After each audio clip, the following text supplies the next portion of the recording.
Everyone, स्वागत है आप सभी का एक बार फिर से विजडम IQ 247 पर।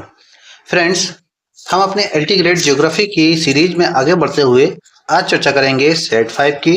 प्रत्येक सेट में 60 प्रश्न है, जैसा कि आपकी परीक्षा में पूछा जाता है। इसी तरह से ये सेट में 60 प्रश्न है। आपको करने हैं 5 प्रश्न, बाकी के 55 प्रश्न जो है हम यहीं पर कराते हैं। तो आप लोग जो है उसको अच्छे से करने का प्रयास कीजिए, और मैं हर प्रश्न के बाद उसके जो महत्वपूर्ण ऑप्शन है या महत्वपूर्ण जो टिप्स हैं उनके बारे में भी आपको बताता चलूँगा। तो आप लोग बने रहिए हमारी इस वीडियो के साथ, और शुरू करते हैं। हम अपना देखते हैं सबसे पहला प्रश्न क्या है कि निम्नलिखित वक्तव्यों पर विचार कीजिए। कथन ए क्या कहता है कि भारत में देश की भावी ऊर्जा मांग की आपूर्ति का आशाप्रद स्रोत अणु ऊर्जा है। क्या ये सही है?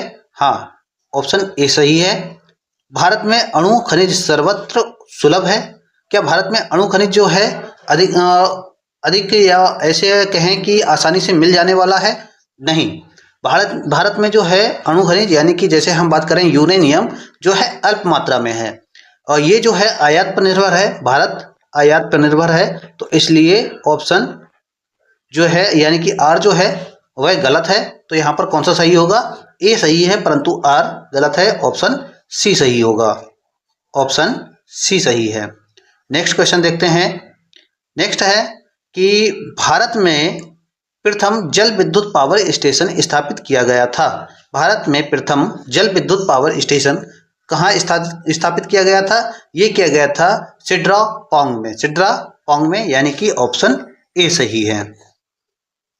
नेक्स्ट देखते हैं, रवा तेल क्षेत्र अवस्थित है या स्थित है? तो ये कहाँ पर स्थित है? आपके ऑप्शन है ऑप्शन ए कावेरी अपतटीय क्षेत्र में, ऑप्शन बी है कृष्णा गोदावरी अभितटीय क्षेत्र में, ऑप्शन सी है कृष्णा गोदावरी क्षेत्र में, ऑप्शन डी है गुजरात अपतटीय क्षेत्र में।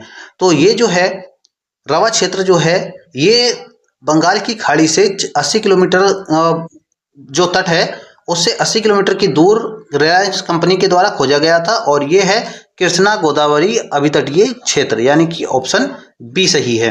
ऑप्शन बी सही है। नेक्स्ट देखते हैं, भारत के निम्नलिखित लोहा इस्पात उद्योगों में से कौन सा द्वितीय पंचवर्षीय योजना में नहीं बना था? द्वितीय पंचवर्षीय योजना में कौन सा नहीं बना है? तो ये बना है कौन सा? बोकारो द्वितीय पंचवर्षीय योजना में नहीं बना है। तो एक प्रश्न आता है कि बोकारो कब बना है? बोकारो बना है चतुर्थ पंचवर्षीय योजना में, यानी कि 4th पंचवर्षीय योजना में बोकारो का निर्माण किया गया है। बाकी सभी जो हैं द्वितीय पंचवर्षीय योजना में इनका निर्माण किया गया है। ठीक है, जैसे कि राउरकेला, दुर्गापुर, भिलाई, इन सभी का निर्माण द्वितीय पंचवर्षीय योजना में है, और जबकि बोकारो है ये चतुर्थ पंचवर्षीय योजना में इसका निर्माण किया गया है। आपको ये याद रखना है। नेक्स्ट देखते हैं, नीमराना जो टिकाऊ आर्थिक विकास का मॉडल है अवस्थित है, ये कहाँ पर अवस्थित है? नीमराना ये अवस्थित कहाँ पर है? ये अवस्थित है राजस्थान में, यानी कि ऑप्शन सी सही है। नेक्स्ट है कि उत्तर दक्षिण तथा पूरब पश्चिम गलियारे कहाँ पर मिलते हैं? महत्वपूर्ण क्वेश्चन है, बार बार परीक्षा में पूछ लिया जाता है, आपको याद रखना चाहिए। ये है झांसी में मिलता है। कहाँ पर मिलता है? झांसी में। अगला प्रश्न है कि भारत का 40% सड़क परिवहन होता है। तो आपके ऑप्शन हैं, ऑप्शन ए राष्ट्रीय राजमार्ग से, ऑप्शन बी है राजकीय मार्ग से, ऑप्शन सी है जिला मार्ग से, और ऑप्शन डी है सड़कों के मार्ग से। देखिए, मैं यहाँ पर आपको बता देता हूँ, ये जो 40% जो है सड़क परिवहन होता है राष्ट्रीय राजमार्ग से, यानी कि ऑप्शन ए सही है। कौन सा? ऑप्शन ए सही है। यहाँ पर एक बात और समझ लेनी है कि राष्ट्रीय राजमार्ग जो है इसकी कुल लंबाई भारत में कितनी है? 2.6%। कितनी है? 2.6% है। परंतु इसका जो है 40% यातायात परिवहन होता है किससे? राष्ट्रीय राजमार्ग से। ये आपको याद रखना है। देख लेते हैं कि निम्नलिखित में से कौन भारत के प्राकृतिक बंदरगाह हैं? इनमें से कौन से हैं जो भारत के प्राकृतिक बंदरगाह हैं? आपके ऑप्शन है, option A Chennai, option B है कोच्चि, ऑप्शन सी है तुतिकोरिन, और ऑप्शन डी है विशाखापत्तनम। तो इनमें से कौन से दो बंदरगाह हैं? ये बंदरगाह हैं आपके कोच्चि और विशाखापत्तनम, यानी कि 2 और 4 सही है, यानी कि ऑप्शन डी सही है। ऑप्शन डी सही है। यहाँ पर एक चीज और याद रखना है कि भारत का सबसे गहरा जो बंदरगाह है वह पूछ लिया जाए तो वह कौन सा है, विशाखापत्तनम है सबसे गहरा बंदरगाह। ठीक है, गहराई सबसे अधिक किसकी है, विशाखापत्तनम की है, ये आपको याद रखना है। देखते हैं नेक्स्ट क्वेश्चन है, एक जनजाति को सरहुल त्योहार मनाती है, एक जनजाति को सरहुल त्योहार मनाती है, वह है, तो इनमें से कौन सी जनजाति है जो सरहुल त्योहार मनाती है, वह जनजाति है कौन सी, मुंडा जनजाति। मुंडा जनजाति, मुंडा जनजाति के बारे में एक चीज और समझ लिए, ये जो है झारखंड के छोटा नागपुर के पठार में निवास करती है मुंडा जनजाति। यहीं पर अगर हम समझें कि संथाल जनजाति कहाँ निवास करती है, तो संथाल जनजाति जो है ये आपकी पश्चिम बंगाल, झारखंड, उड़ीसा, बिहार और असम में निवास करती है। वहीं अगर हम बात करें भील जनजाति की, तो भील जनजाति जो है ये कहाँ निवास करती है, ये निवास करती है मध्य प्रदेश में। और इस पर एक बात और याद रखनी है कि होली पर ये गोल गधेला नामक त्योहार मनाती हैं। और एक प्रश्न और बन जाता है कि इनके मकान किस प्रकार के होते हैं, तो इनके मकान जो है कुप्रकार के होते हैं। और भील जनजाति में ही क्या है कि गंधर्व विवाह, हरण विवाह, अदला बदली विवाह आदि जो है ये प्रचलित हैं।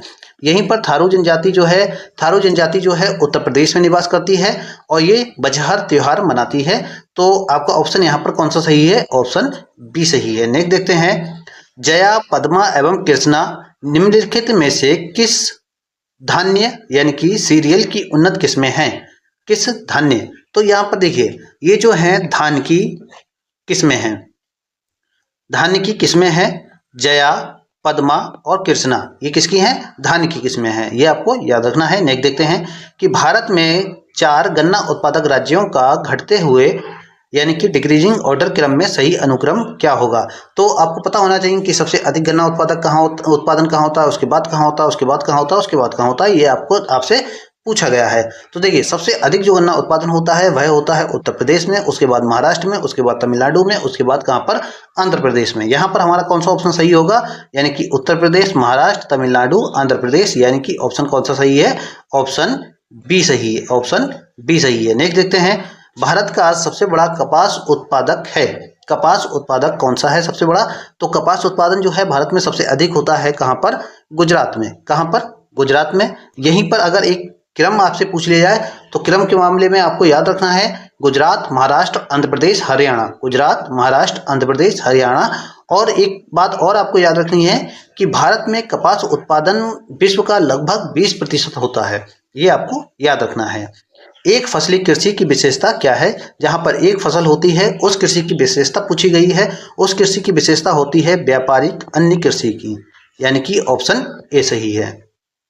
नेक्स्ट देखते हैं, केंद्रीय शुष्क क्षेत्र अनुसंधान संस्थान कजरी अवस्थित है, तो ये कहां पर अवस्थित है, केंद्रीय शुष्क क्षेत्र अनुसंधान संस्थान, ये स्थित है कहां पर, ये स्थित है जोधपुर में। कहां पर, जोधपुर में, यानी कि राजस्थान में। एक प्रश्न महत्वपूर्ण है वो मैं आपको बता देता हूं कि कृषि अनुसंधान संस्थान पूछ लिया जाता है बार बार, कृषि अनुसंधान संस्थान कहां पर है, तो कृषि अनुसंधान संस्थान कहां पर है, हैदराबाद में है, ये आपको याद रखना है। नेक्स्ट देखते हैं, बंगाल की खाड़ी में अंतः समुद्री कटक है, वह किस नाम से जानी जाती है, तो बंगाल की खाड़ी में ये किस नाम से जानी जाती है, ये जानी जाती है चैगोस लैकाडिव कटक के नाम से। कौन से, चैगोस लैकाडिव कटक, यानी कि ऑप्शन सी सही है, ऑप्शन सी सही है। नेक्स्ट देखते हैं, एक भू उपग्रह अपनी कक्षा में निरंतर गति करता है, यह अपकेंद्र बल के प्रभाव से होता है जो प्राप्त होता है, तो ये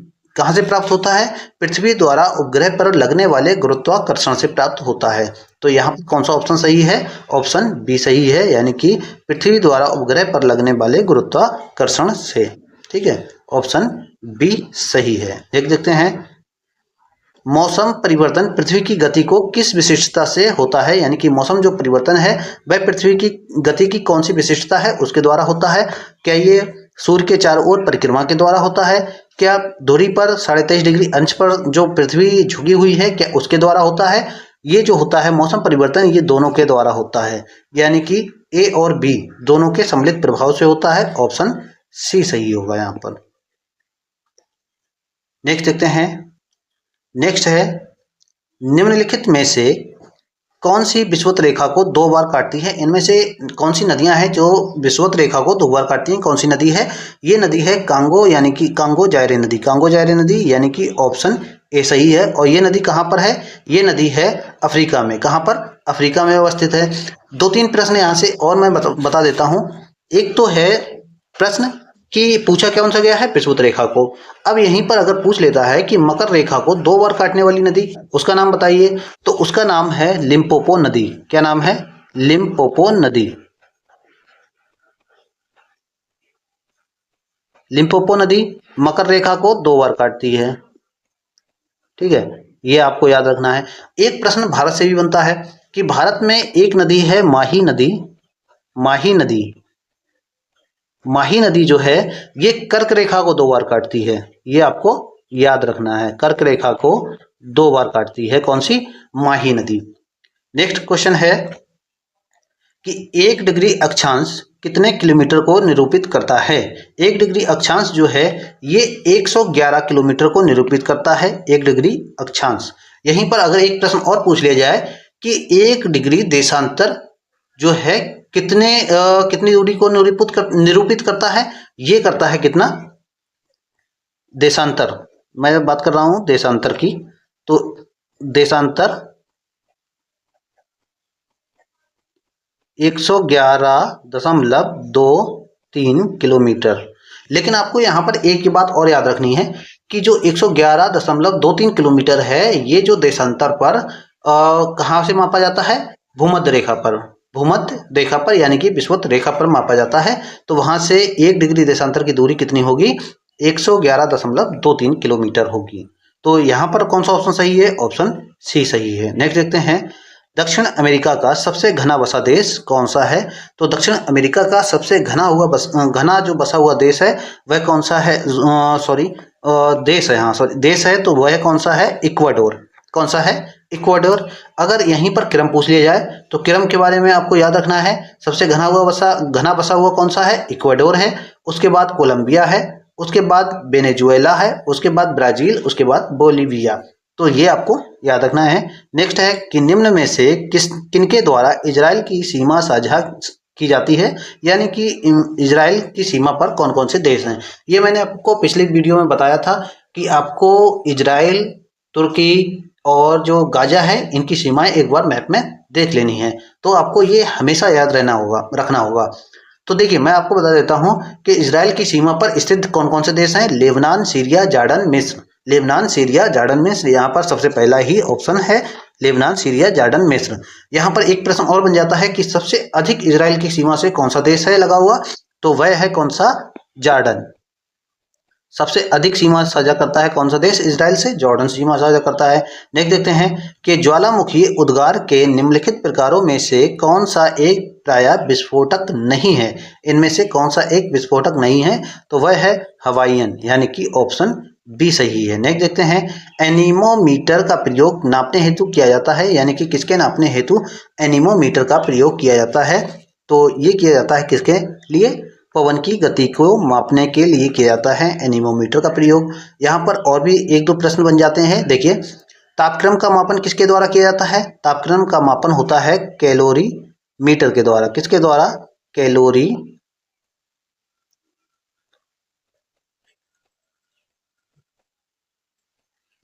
मीटर के द्वारा। वायुमंडलीय दाब जो है इसका मापन किसके द्वारा किया जाता है? वायुमंडलीय दाब का मापन बैरोमीटर के द्वारा किया जाता है। किसके द्वारा? बैरोमीटर के द्वारा। और यहीं पर समुद्री धाराओं की गति की माप नहीं, फेदोमीटर के द्वारा क्या किसकी माप की जाती है? गहराई की माप की जाती है। समुद्र की गहराई की माप फेदोमीटर के द्वारा की जाती है। ये आपको याद रखना है। नेक्स्ट देखते हैं, नेक्स्ट है कि निम्नलिखित महाद्वीपों में से किस एक में जनसंख्या वृद्धि की दर न्यूनतम है? इनमें से कौन सा ऐसे महाद्वीप है जहां जनसंख्या वृद्धि की दर न्यूनतम है? तो वह महाद्वीप कौन सा है? यूरोप महाद्वीप, यूरोपीय महाद्वीप, यानी कि ऑप्शन डी सही है। नेक्स्ट है कि भारत के किस राज्य में जाड़े की ऋतु में सर्वाधिक वर्षा होती है? भारत का ऐसा कौन सा राज्य है जहां पर जाड़े की ऋतु में सर्वाधिक वर्षा होती है? वैसे तो बरसात भारत में कौन सी ऋतु में होती है? वसंत ऋतु, यानी कि ग्रीष्म ऋतु मान सकते हैं, वसंत ऋतु मान सकते हैं। लेकिन ऐसा भी कोई एक राज्य है जहां पर जाड़े में वर्षा होती है, तो वह है तमिलनाडु। तमिलनाडु। तमिलनाडु में अक्टूबर नवंबर में लौटते हुए मानसून के द्वारा वर्षा होती है।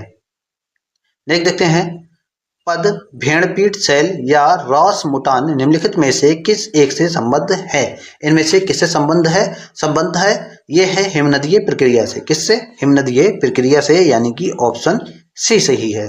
नेक्स्ट देखते हैं, प्रमुख मत्स्य क्षेत्र ग्रांड बैंक स्थित है, ये कहाँ पर स्थित है? तो आपके ऑप्शन है, ऑप्शन ए दक्षिणी अटलांटिक महासागर में, ऑप्शन बी है दक्षिणी प्रशांत महासागर में, ऑप्शन सी है उत्तरी अटलांटिक महासागर में, ऑप्शन डी है उत्तरी प्रशांत महासागर में। तो ये कहाँ स्थित है?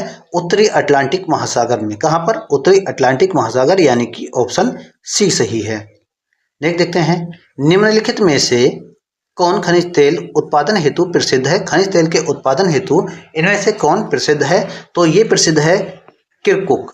किरकुक जो है ये इराक में स्थित प्रमुख खनिज तेल जो है क्षेत्र है। यहीं पर अगर हम बात करें इराक के अन्य प्रमुख खनिज तेल जो उत्पादन क्षेत्र हैं उनमें शामिल है मोसल, अमालिया और बसरा।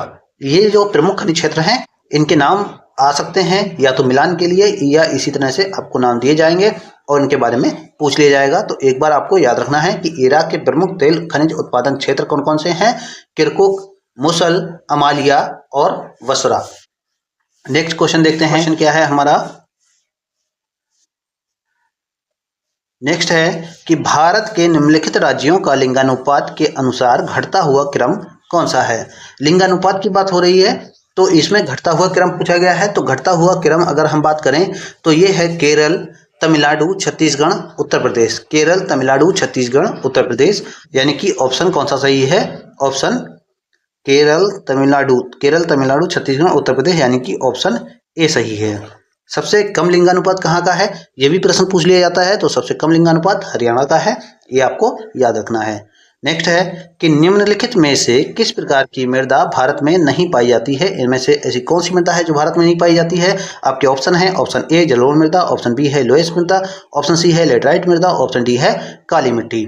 तो देखिए भारत में जो है कौन सी मृदा नहीं पाई जाती है? भारत में लोएस प्रकार की मृदा नहीं पाई जाती है। इस मृदा का निर्माण कैसे होता है मैं आपको देखो बता देता हूँ मौखिक रूप से, कि मिट्टी के द्वारा, जो हवा के द्वारा जो मिट्टी उड़ती है उसके कणों को जो उड़ाकर एक जगह पर स्थापित किया जाता है, निक्षेपित किया जाता है, उस कारण इस मृदा का निर्माण होता है। इस मृदा को कहा जाता है लोएस प्रकार की मृदा। और इस मृदा का सबसे बड़ा मैदान की बात करें तो ये कहाँ पर है? ये है चीन में। कहाँ पर है? चीन में है। लेकिन भारत में लोएस प्रकार की मृदा नहीं पाई जाती है। तो ऑप्शन कौन सा सही है? ऑप्शन बी सही है। नेक्स्ट देखते हैं, टैंक सिंचाई पद्धति है इसमें समुद्री मैदान की, उत्तरी मैदान की, दक्षिणी पठार की या फिर पतझड़ी वन की। देखिए टैंक सिंचाई पद्धति को पहले आप समझ लीजिए कि टैंक सिंचाई पद्धति क्या है। टैंक सिंचाई पद्धति होती है तालाब से सिंचाई की पद्धति। तो तालाब से सिंचाई जो है सबसे अधिक कहाँ होती है? ये होती है दक्षिण के पठार में, यानी दक्षिणी भागों में, भारत के दक्षिणी भागों में। तो ऑप्शन कौन सा सही है? ऑप्शन सी सही है। नेक्स्ट क्वेश्चन देखते हैं, भारत में मूंगफली का प्रमुख उत्पादक राज्य कौन सा है? तो आपको याद होना चाहिए, महत्वपूर्ण प्रश्न है, बार बार पूछा जाता है कि भारत में मूंगफली उत्पादक जो है सबसे अधिक उत्पादक राज्य है वह है गुजरात, यानी कि ऑप्शन बी सही है। नेक्स्ट क्वेश्चन है कि एक चंद्र दिवस की अवधि होती है। एक चंद्र दिवस की अवधि क्या होती है? एक चंद्र दिवस की अवधि 24 घंटे 52 मिनट होती है, यानी कि ऑप्शन ए सही है। नेक्स्ट देखते हैं, जोजिला दर्रा किसे जोड़ता है? जोजिला दर्रा किसको जोड़ता है? ये जोड़ता है लेह, श्रीनगर को लेह से, श्रीनगर को लेह से जोड़ता है जोजिला दर्रा, यानी कि ऑप्शन ए सही है। नेक्स्ट क्वेश्चन है कि पृथ्वी की सतह पर सबसे महत्वपूर्ण अपरदन का कारक है। सबसे महत्वपूर्ण जो अपरदन का कारक है तो वह क्या है? देखिए, क्या पवन के द्वारा अपरदन होता है? सबसे महत्वपूर्ण पूछा गया है, यानी कि सबसे अधिक। क्या हिमानी के द्वारा या फिर भूमिगत जल के द्वारा या फिर प्रवाहित जल के द्वारा? देखिए सबसे अधिक अपरदन की बात की जाए तो ये होता है प्रवाहित जल के द्वारा, यानी कि ऑप्शन डी सही है। नेक्स्ट देखते हैं कि निम्नांकित में से कौन सा युग्म सुमेलित नहीं है? इनमें से एक युग्म सुमेलित नहीं है, वो कौन सा है? देखिए मैं आपको बता देता हूँ, चैलेंजर। चैलेंजर जो है, चैलेंजर ये स्थित है कहाँ पर? अटलांटिक महासागर में। कहाँ पर? अटलांटिक महासागर में।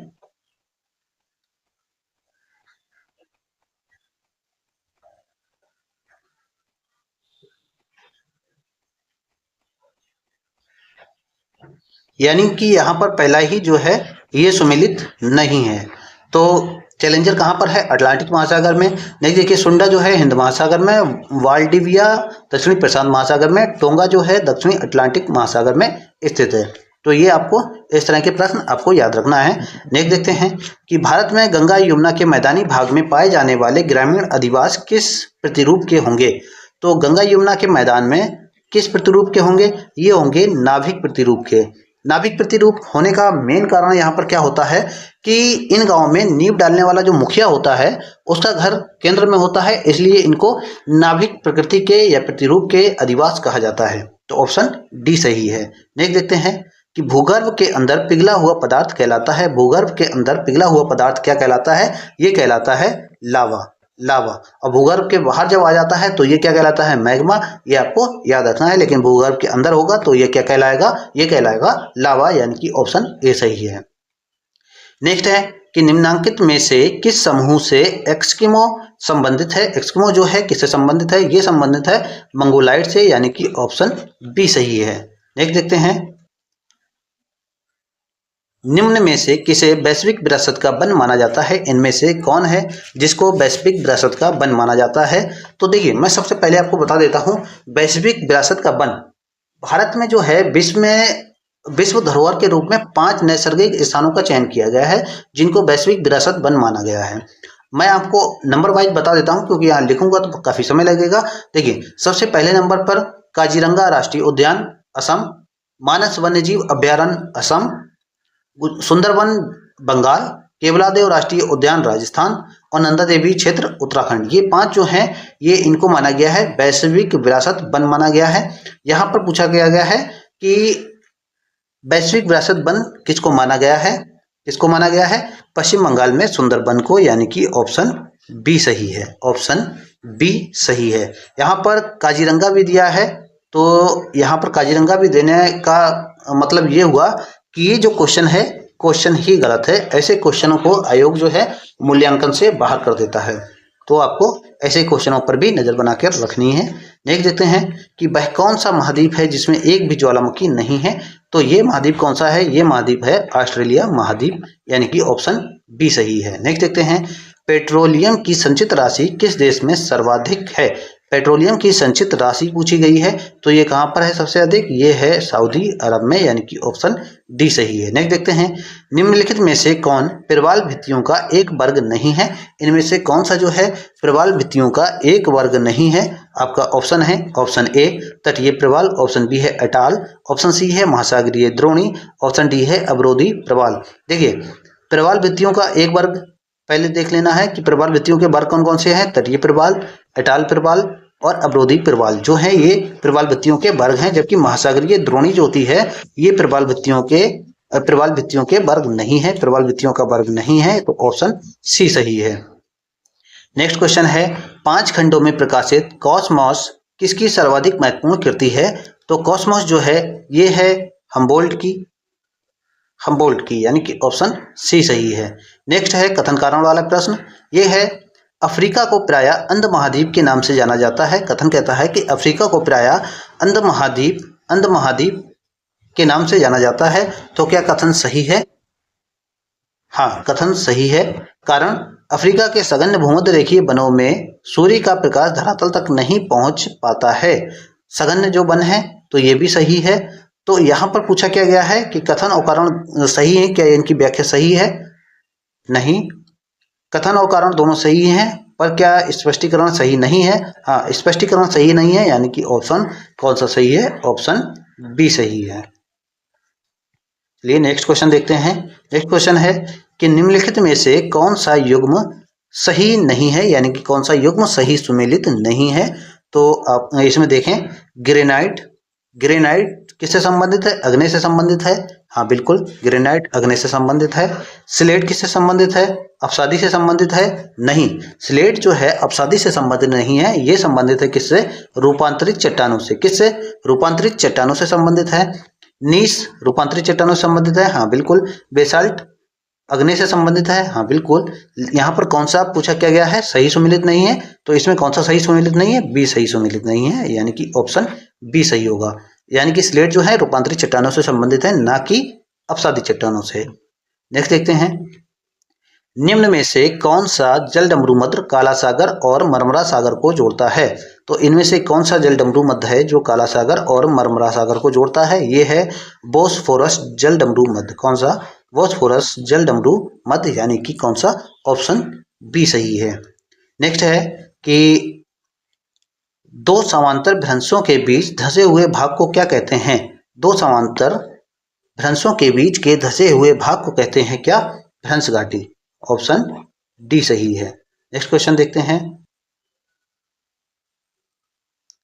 नेक्स्ट है, समुद्र तल पर सामान्य वायुमंडलीय दाब कितना होता है? तो समुद्र तल पर जो है सामान्य वायुमंडलीय दाब होता है 1013.25 मिलीबार। 1013.25 मिलीबार, यानी कि ऑप्शन बी सही है। नेक्स्ट है कि निम्नलिखित तत्वों में से किसका निर्माण मनुष्य द्वारा किया जाता है, प्राकृतिक रूप से नहीं पाया जाता है? तो ये कहाँ पर नहीं पाया जाता है? मनुष्यों के द्वारा इसका निर्माण किया जाता है, लेकिन प्राकृतिक रूप से ये नहीं पाया जाता है। तो वह कौन सा है? देखिए, यूरेनियम जो है प्राकृतिक रूप में पाया जाता है, थोरियम भी प्राकृतिक रूप में पाया जाता है, पोलोनियम भी प्राकृतिक रूप में पाया जाता है, जबकि प्लूटोनियम जो है ये प्राकृतिक रूप में नहीं पाया जाता है। इसका जो है निर्माण किया जाता है, यानी कि इसको बनाया जाता है प्रयोगशालाओं में।